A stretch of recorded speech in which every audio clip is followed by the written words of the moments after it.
গত রাত্রে আমাদের শান্তপুর অঞ্চলের চণ্ডীহাট গ্রামে আমাদের ঈশা ভাই আমাদের পার্টির এই বুথের সভাপতি তথা চণ্ডীহাট গ্রামের আমাদের পার্টির অন্যতম দায়িত্বে আছে। ওনার বাড়িতে বোম মারে কিছু তৃণমূলের দুষ্কৃতীরা।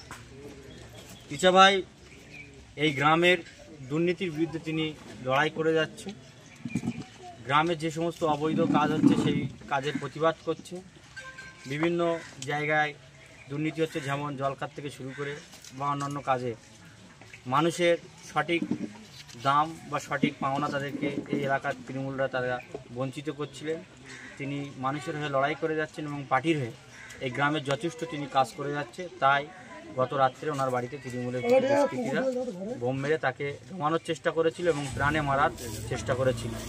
আমরা স্থানীয় প্রশাসনকে জানিয়েছি বা আপনাদের মাধ্যমে জানাতে চাইছি, অবিলম্বে যে বা যারা এই ঘটনা ঘটিয়েছে তাদেরকে দৃষ্টান্তমূলক সাজা দেওয়া হোক। কারণ ইচাভার পরিবারে শুধু ইচাভাই নেই, ওনার পরিবারে ওনার স্ত্রীতে শুরু করে ওনার মা এবং দুটো বাচ্চাও ওনার পরিবারে আছে।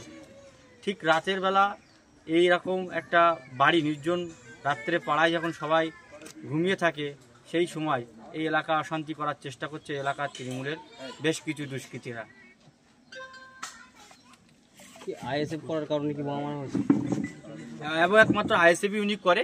আইএসএফ দীর্ঘদিন ধরে তিনি করে এসছে। এই আইএসএফ করার জন্য উনি কয়েকবার জেলও খাটতে হয়েছে।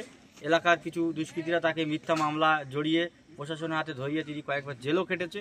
তারপরেও তিনি মানুষের হয়ে, আইএসএফের হয়ে, গ্রামের স্বার্থে, মানুষের স্বার্থে তিনি লড়াই করে যাচ্ছে।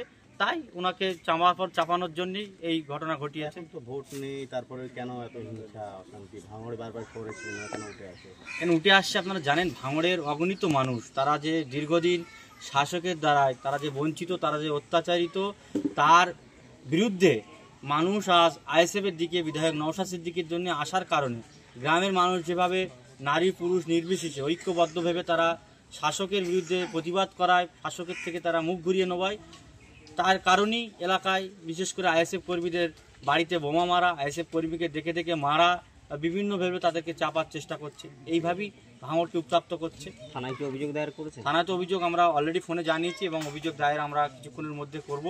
এবং আমরা পার্টিগতভাবে আগামী বুধবার চণ্ডীহাট গ্রামের আইএসএফ কর্মীদের উদ্যোগে কাশীপুর থেকে চণ্ডীহাট লালপুর পর্যন্ত একটি প্রতিবাদ মিছিল হবে। টাইম সন্ধ্যে 6 ঘটিকায়। আমার নাম রাইনুর হক, জেলা পরিষদ সদস্য, আইএসএফ দক্ষিণ চব্বিশ পরগনা। অবৈধ মাটি ফেলতে সেটা